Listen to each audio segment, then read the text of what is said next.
Welcome to the Drew and Dan Digress podcast, episode 15. My name is Drew. My name is Dan. Dan, how are That's you this me. week? I'm good. How are you? Terrific. Actually, I'm not so good, but go on. We'll delve into personal issues later, um, or maybe not at all. But no, let's kick right off with news that just broke. I just got an email yesterday from Netflix officially announcing their price increase. And it's going to take effect for new customers right away, and then it's going to take effect for existing companies in 2 years. So, and it's going up by a whole 100 pennies, a whole American dollar a month. So it's going to be $9 a month instead of $8 a month. So now everyone can just proceed to panic and think the world's coming to an end. You know, I just love in the email how it says, we want to continue providing you with our quality content. And and they list 5 things that did well on Netflix. I'm thinking, what else is there? I mean, there's nothing else your stupid site offers that I want to watch.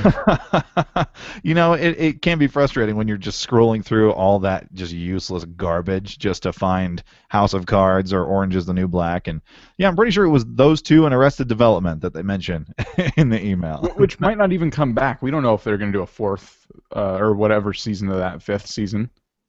Oh, yeah, of Arrested Development? Yeah, they never said they were going to do more. No, and I think it's really difficult to get that whole cast together these days. That's why it was such a weird season. They couldn't get them all together at once, and so they had to focus on different people in different ways, and people were like, this is still the same show, but it's weird, and some people liked it, some people didn't. Dude, but I've heard diehard fans being like, "No, it was really clever. It was really clever how they did that. It was really creative how they told, a contiguous story, really fragmented like that. That was really cool." I'm like, "Yeah, I'm pretty sure that was just editing based on availability."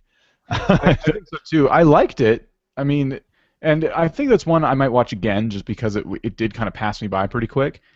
And I just liked some of the reveals. Like, they had you thinking for half a season this one thing was going to happen, and then they turn around and reveal it in a later episode, and you just cannot stop laughing. Like, oh my god, I didn't even think of that.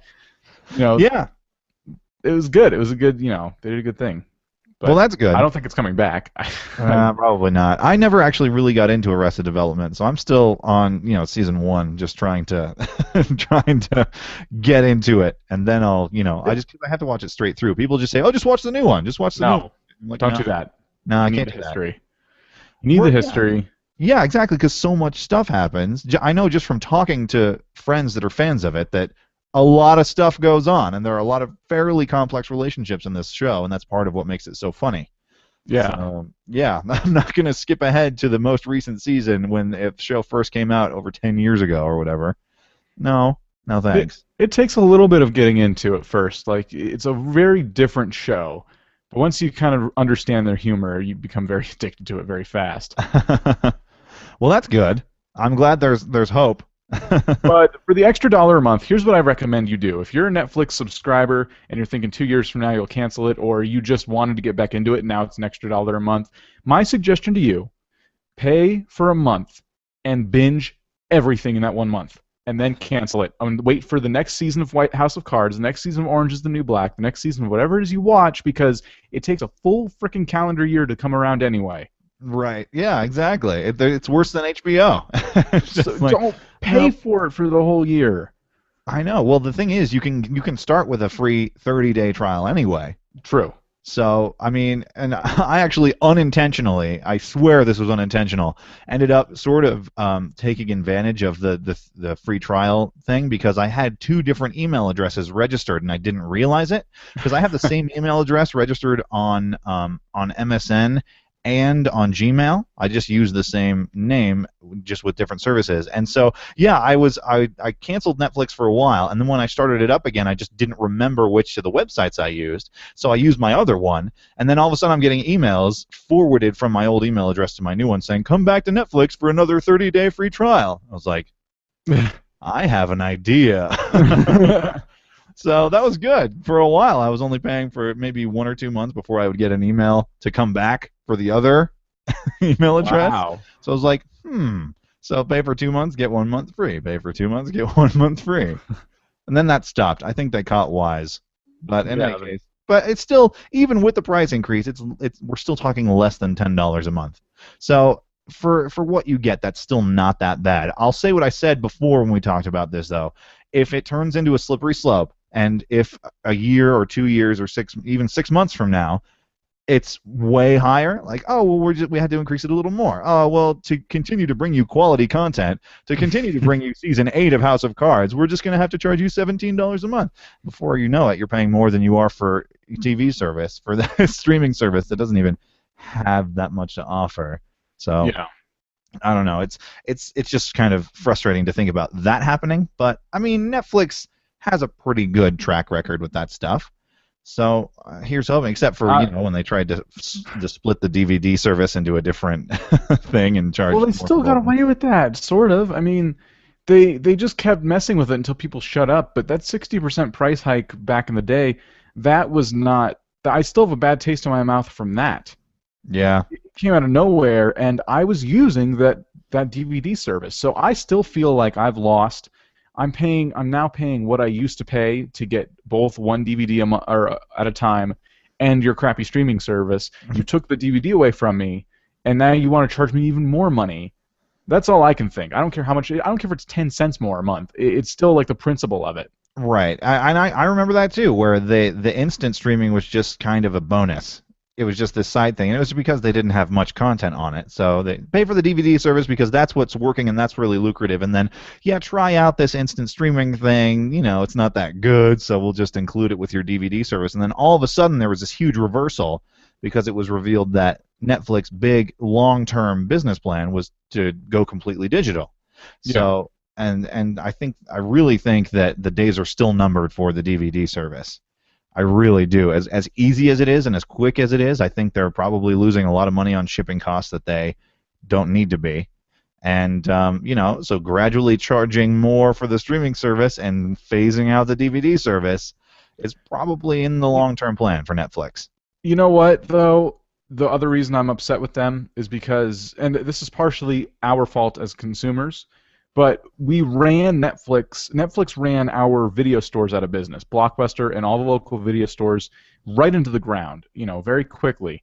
And Yeah. people at the time were like, "Hi, no one wants to go out and get DVDs. We can have them sent to our house in a day. We can stream them right from our living room. So screw you, video stores, whatever." These video stores offered you the movies the day they were released, and not to mention they were pretty fair prices, and you could go in, maybe get your grocery shopping done, and go to the DVD store to rent your movie. And they had a lot. The one we used to go to had like a $1 nights on Tuesdays and Wednesdays, which were pretty cool. You run those out of business, and then Hollywood steps in and takes away the instant the movie comes out thing. So Yeah. they're trying to make people buy the movies first and then go rent them. So Redbox doesn't have movies when they come out. Netflix doesn't have movies right when they come out. And you just have to sit there and wait, because no one buys movies anymore. That's a whole nother topic for a whole nother show. But I'm sorry, Netflix is gonna own this monopoly on movies, and everyone's gonna realize, oh, we should have supported our local video store. Whoops, I missed Blockbuster Video. It was so easy. Didn't even have to rewind tapes anymore. These days, I'm not going to a lot of movies in the theaters, and they come out so fast on DVD. I don't mind waiting, but then I got to wait an extra month or so for it, depending on the movie and the contract, to come out for rental. Yeah. So It's it's so ridiculous.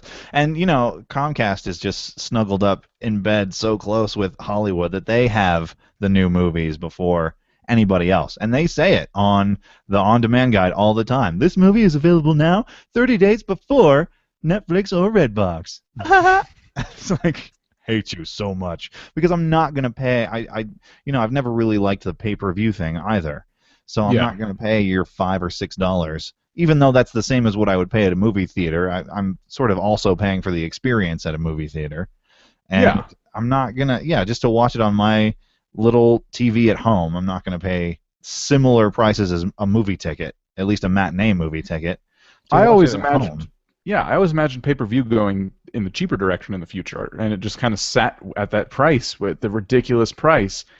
And just thinking, does anyone really? Are they making any money off pay-per-view? Do people actually use it, especially these days? Lower the price of pay-per-view. Like, compete with these assholes. Don't snuggle up to them. I know. Well, maybe they have to keep the prices high because nobody uses it. I know that they probably make a lot of money putting things like boxing and sporting events on pay-per-view. But Yeah, for no, sure. yeah, we've I'll admit my wife and I have done it a couple times, but even those couple times I'm like, why? Why couldn't we have just waited and rented Twilight when it came out on DVD or something? Ugh. Come on, not on DVD, obviously. You You couldn't can't pay rent it me on to watch DVD. Twilight. Oh, I know, but I'm a good husband. Yes, you are. Do good for your own good. As I smile at my camera. Wink. Ding. So Netflix, no, I'm not too upset. I will be upset though if it turns into $20 a month next year, 2 years, whenever this guarantee that the prices won't go up. If it shoots up even more, then I'm going to be mad. But right now, no, it's fine. I was telling you before we started the show, I have this trial membership as well to Amazon Prime, mainly just because I wanted 2-day shipping on something that I ordered, and they said, "Here's a free trial." And I said, "Great, I'll enjoy my 2-day shipping." And they said, "Oh, also movies and TV shows." And I went, maybe. And I haven't even touched it. I really feel like I can't, there's just such a disconnect there still with me between Amazon as a site I go to buy things that get sent to me and Amazon as a service that streams content to me. I don't view Amazon as a streaming service, you know? Yeah. I mean, Hulu is one thing, Netflix is one thing, but Amazon and the fact that they also did the same thing that Netflix kind of did, where they did have Amazon Prime that was just free 2-day shipping on everything and little perks like that for your actual material purchases. They tacked on this, also instant video. So it's kind of, I'm sort of feeling the same way I did about Netflix when they added it. It's like I don't want to use this. I already have my needs met by other things. And Yeah. the selection on Amazon that I've checked in the past just hasn't, been that much better. So why should I I waste my time? I think that a lot of people who switch to Prime, from what I hear, really like it over the other services. But I still think you're always going to run into that hurdle of exclusivity contracts left and right. So if you really want to watch everything, you got to get all the services, and then you're still going to miss out on HBO and stuff because HBO is just sticking to their own, and they refuse to offer it unless you have a satellite subscription, which is again another topic for another show. Because Well, but HBO is starting to add content to Amazon Prime, though. We talked about that last week. but not anything anyone wants to watch. Not any of the new stuff. No Game of Thrones, just early episodes of other stuff. So yeah, it's kind of in a weird weird middle ground period. No, yeah, it's kind of like they're saying, look, HBO, not modern HBO, but HBO. Hey, look, you don't need a cable subscription. That's what you've been asking for, right? Right? Right. Not exactly HBO. Better Go luck home. next time. Think about what you've done. Let's try again. Go home, HBO. You're drunk. Um, no, it's totally gonna work. You can watch Veep. You can watch the first season of Veep, and you can watch maybe a little bit of Sex and the City and The Sopranos. That was a cool show. Watch The Sopranos. No. I'm pretty over The Sopranos at this point. It's been a couple years. I'd even go far as to say several years at this point since The Sopranos. So, no. Maybe they'll get there one day. Maybe. We can always hope. Dare to dream, Dan. Dare to dream. All right, moving on, because I don't want to, hammer this into the ground. I still have my Netflix. I'm going to keep it. If they raise the prices again, we may have to reevaluate. But the other thing we wanted to talk about is TV, because they've just started announcing what's been renewed and what's been canceled. And Dan, you're particularly upset God, about one thing. So mad at how the world is like, hey, let's keep Agents of fucking S.H.I.E.L.D. and let's get rid of Robin Williams, the crazy ones. What? Oh my God! I want to throw something. Agents of S.H.I.E.L.D. is not a good show. No, we've spent Not numerous episodes good. already. It's not. And the I crazy ones is funny.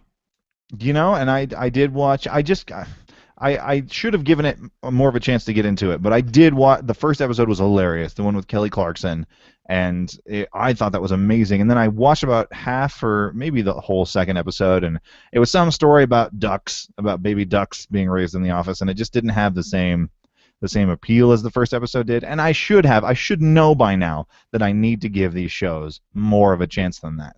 But I have an issue with that. So I'm It, sorry, Dan. I feel for you. I get that because the first episode was probably in their top 5 for sure. Not a lot of shows blow their load on the pilot. A lot Yeah. of times the pilots fall short. The pilot of that show exceeded expectations, and it was really, really funny. The rest of the show took a little while, but then it started getting funny again, especially when you're looking at products that you see every day and they're making fun of them or they're doing funny commercials on them, and uh, yeah, they did a good job. It was just a really like well done show. I think where they started to make it weird was the addition of Brad Garrett. Like they threw Brad Garrett in the later half of the Oh, season, okay. and he was like all of a sudden he was like a partner in the company that was never talked about until just all of the sudden, and he didn't. Brad Garrett, it just that might have killed him a little bit because he's weird. He's not very funny uh, at all. They didn't have him show too much, but yeah, it just kind of made it kind of weird. And I don't know. Oh. I can see why it got canceled. Don't get me wrong, but I don't see, and I know it's CBS versus ABC, but I still, just in the terms of show versus show, I don't know how we still have Agents of S.H.I.E.L.D. and then another Marvel show coming on soon, and then we lose a funny comedy like that. Yeah. And then we get more. The article said, if you link in the show notes, I don't know, the article said we're going to get more spin-offs of NCIS and CSI. Like, we really need that. Wow, really? It's like CSI Ohio at this point. Like, what else are you gonna Exactly. do? God. I know people love those shows, but really, even the fans of those shows can't watch all of them. No, I pretty much, I mean, I haven't seen any of them in so long, but when I did watch them, it was pretty much 90% the original, the Las Vegas one. And then I watched Miami when they started syndicating it. Like, so on my days off when I was folding the laundry, I'd watch CSI Miami. And I saw the crossover episode from Miami to New York that introduced all the New York characters, but then I never ever watched CSI New York again. So what's left? Chicago? CSI Chicago? Or New Orleans, that hasn't been done. They're just like beating the crap out of New Orleans with these shows being set there, like True Detective and True Blood. They're both HBO shows, but still, and it's just like, man, come on, New Orleans, give New Orleans a break, okay? You're trying to make it all exotic, and maybe not so much. Yeah. It's New Orleans. Just calm down. Those aren't my types of shows, so I don't really give my opinions on them because I know they have a really big fan base. But like I said, I don't think even all the fans watch all of the different variations. So like to take away from your sitcom lovers and then give more to the people who can't even keep up already, it just kind of pisses me off. And those are all CBS shows, the NCIS and stuff. That's CBS. So that really baffles me because CBS is the one who put the knife in Crazy Ones and a few other shows that I didn't watch anyway. I was going to check out Friends with Better Lives because it looked kind of funny, and it followed right after How I Met Your Mother. That's when it premiered, and I'm like, well, maybe there'll be another funny comedy. I'll check that out once I finish off all these other shows. Now it's gone. Good Lord. I mean, I know you have to try a bunch of new things to find something that works, but it's so disappointing when just show after show after show gets canceled. You feel bad for the people involved in making them. Oh my gosh. It's like you want all of them to work because so many people work on these shows, and just have it be like, nope, sorry. Another show James Vanderbeek was in, because he was in this show called The Bee in Apartment 23, or Don't Trust the Bee in Apartment 23. Oh yeah. And it looked like your average sitcom, but we actually started watching it. It was really funny. And he played himself, like a glorified, funny version of himself in that show. And then that show abruptly went off the air. Right, it was getting even better, and it went off the air. was pissed about that. And then he's in a new show. James Vanderbeek is starting to get relevant again, and then that one gets canceled. This Yeah, guy can't get a break. he's trying so hard. I'm not just Dawson. Give me a chance. I don't just want to be known for standing in a boat on a lake for the rest of my life as Paula Cole plays in the background. Give me a shot. Oh God. Poor guy. I like James Vanderbeek too. He's really funny in that Don't Trust the Bee show. Yeah. Gosh, I don't know. And then I heard there are some that are being canceled that I haven't even watched that I've really wanted to. Like on the CW, there's a show called The Tomorrow People, which Hmm. is a remake of a British show, but I'm pretty sure they might have just been showing the British show on Nickelodeon when I was a kid, because I remember watching The Tomorrow People on Nickelodeon when I was little, and I didn't have cable, so I would have to like go to my grandparents' house and try and catch The Tomorrow People and just hope that it was on, because there was no internet, there was no way to look. I didn't know how to use a TV guide, the magazine. I was so little, and I just was always hoping I'd see this and it did look old, but it was like this sci-fi show about these people with powers, and I'm all about that. I'm still all about that. And so they remade it, and it's been on CW for a whole season, and just found out it was canceled, and I haven't watched a single episode of it. I feel like I've failed. Failed that show. Oh. Yeah, it's sad to say there's nothing like one person watching could do.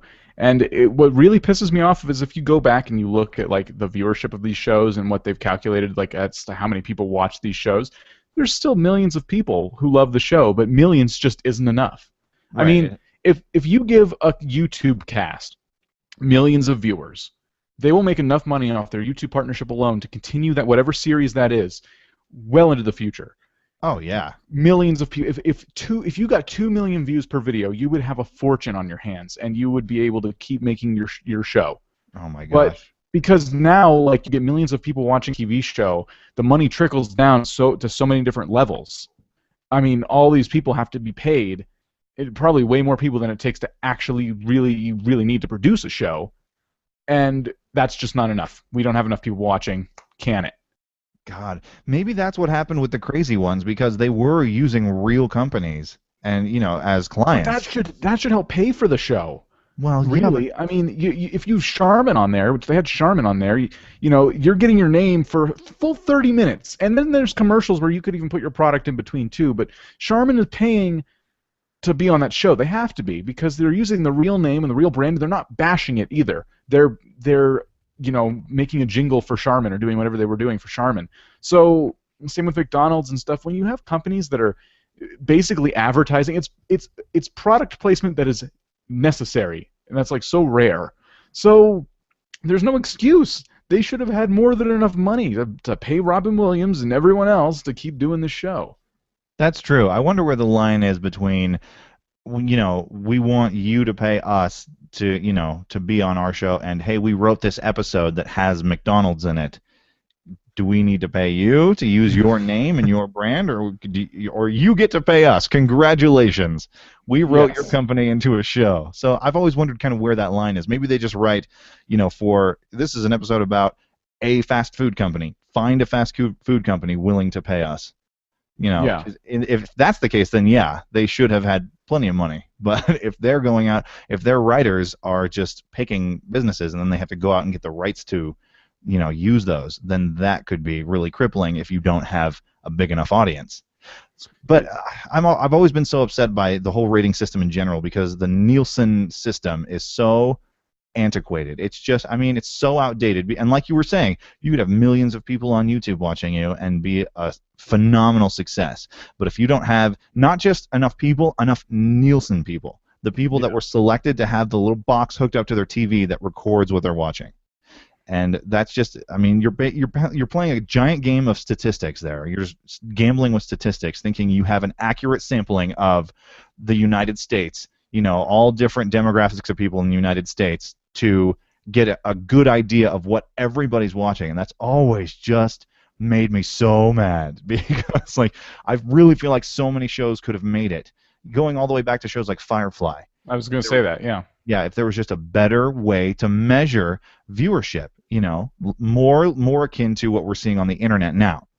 And that's why you have so many great successes on YouTube, is because it's just there are your views right there. There's your number of subscribers, and there are your views, and that's what you can show to advertisers, and that's what you can show to companies that to partner with and all that stuff. So it's just, oh my gosh, it's so frustrating that there isn't a new system with all the technology we have. Why are we still using the same old ass system to measure TV ratings?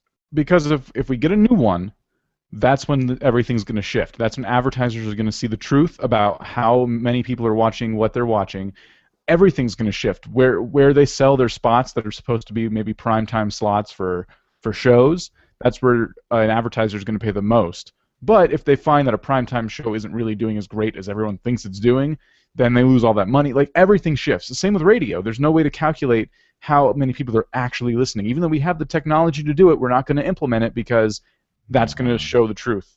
Oh, yeah, just fill out this logbook and let us know what radio stations you listen to today. And then That's true, yeah. Those radio stations will use that data to decide, who gets fired next year.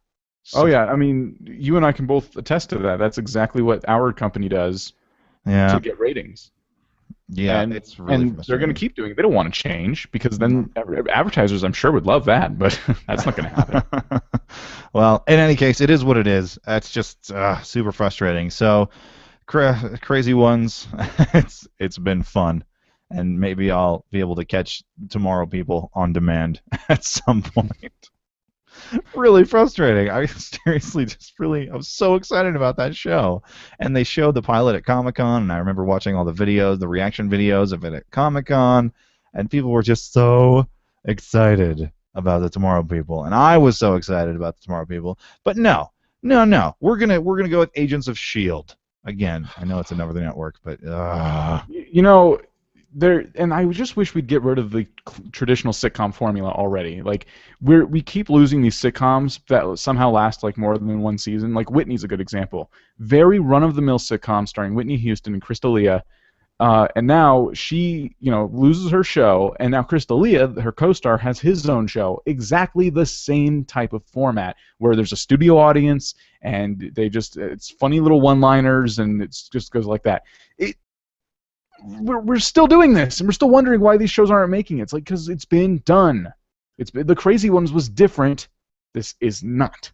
Right, exactly. It's very rare that you even get a comedy that's not that typical sitcom sort of studio audience laugh track type of thing that works. I mean, not a lot of people do it in the first place, but then when it is done, it very rarely ever works. Instead you have shows like, Two and a Half Men, which is still going somehow. Big Bang Theory, which was a lot funnier in the first few seasons than it is now. Yeah. Things like that. It shows that I've liked in the past that you just see keep getting renewed because for some reason these networks still have so much faith in that formula.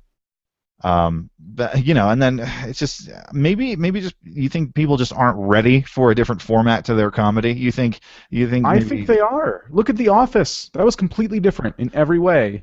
No studio audience, super awkward, like very British, readapted for us. And the dry humor doesn't play so well here, but they made it work. And at first they were at risk of getting canceled, and then they turned it around. Yeah, I mean, the mockumentary format is definitely newer, but it's also been around for a while. Like, Christopher Guest has been at it in mockumentaries for a long time. So I get that, and I get the fact that, why don't we take the mockumentary format and make it a mock reality show format? And, yeah, it did work, but... yeah, beyond that, it's just... And then you see a lot of people try and imitate that. Like, Parks and Rec does this kind of the same thing, don't they? Yeah, I've never liked that show.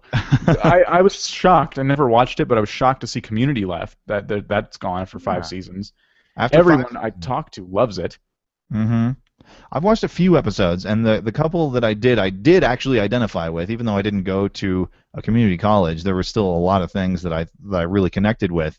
I don't know if I'd be so hardcore about it like so many other people are, but I thought it was cool. I heard there was a lot of bickering, behind the scenes with Chevy Chase and the producers and people just not getting along. So I understand that maybe they just want to let that go, but it's frustrating. I guess a lot of people wanted a movie. People were like putting out petitions for a movie, and they even said no movie, 5 seasons and it's done. But 5 seasons is longer than a lot of shows make it, as we've definitely seen. I think Community, even though I didn't watch it, it could have pulled its own weight and gone the full 10 or 9, which is usually like the lifespan of an average sitcom, which is kind of being tested these days with Two and a Half Men. With Two and a Half Men, I'll tell you, I still watch that. It's still really funny. Like Ashton Kutcher made it a whole new show. But again, I do agree that it's been a while and that formula is dead. I've never liked Big Bang Theory. I thought it was just really just dumb. I've always hated that show. Oh And it was like, oh, you man. should watch it. I'm like, yeah, I'll get into it. And I tried watching an episode. I'm like, this is just so corny and stupid. I don't like this show at all. I But mean, I understand why people do. yeah, I mean, it totally plays off of nerd culture, which is popular these days. And so, yeah, no, but it was a lot funnier when I first started watching it in the first couple seasons. I had friends that would send me clips, and I'd be like, oh, no, this is, I mean, I would be falling out of my chair laughing. But yeah, when I actually did start watching it, especially as it got into later and later seasons, it became pretty hit or miss. It's to the point where we'll just kind of occasionally watch it on demand, but we don't really carve time out of our day. Oh, Big Bang Theory's on tonight. Let's sit on the couch with our dinner and watch Big Bang Theory. No, not Yeah. exactly. We'll do that for some of our favorite reality shows, so we're kind of feeding the beast there. But Thanks, yeah, Drew. I blame you for the loss of my show. I'm sorry. I did watch it, just not very much. And on that note, Now I'm it's even more it's sad. we are out of time. But Dan, I'm so sorry about the loss of your favorite show, and I'm so sorry that we have to endure more Agents of Shield. And It started getting better, but they turned it around and made it even worse. They were yeah, on a good path for a tiny little bit midway through. I know. In any case, maybe it'll get better eventually. But for now, it's time for us to end. So thank you so much for watching and tuning in to the live stream. If you're watching us right now as we're doing this, be sure to like and subscribe on YouTube. Subscribe to our RSS feed. Subscribe to the podcast on iTunes. We're also on Stitcher. A lot of different ways to get a hold of us. And of course, you can just find links to everything at drewanddandigress.com. So thanks so much for being with us this week. My name is Drew.